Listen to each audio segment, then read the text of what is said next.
আমরা দেখলাম দিশার পারফরমেন্স। চলে যাব সরাসরি বিচারকদের কাছে এবং জেনে নেব কেমন লাগলো দিশার পারফরমেন্স। তোমার কাছে যাই সৌমিলিদি।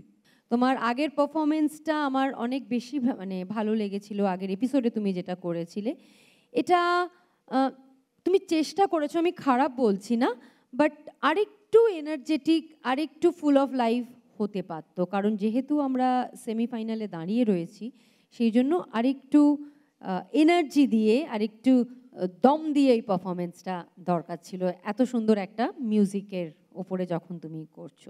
ঠিক আছে, নেভার মাইন্ড, নিশ্চয়ই পরে আরও ভালো হবে। আরও প্র্যাকটিস করলে তুমি আরও অনেক ভালো পারফর্ম করতে পারবে। Okay, all the best.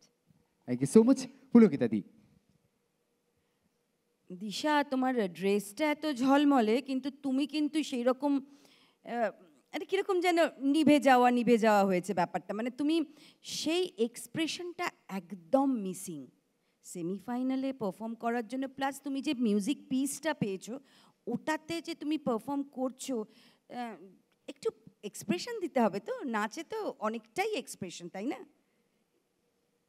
আরও ভালো করতে হবে। Thank you ma'am. Best of luck. তারপর দেখা যাক কি আছে।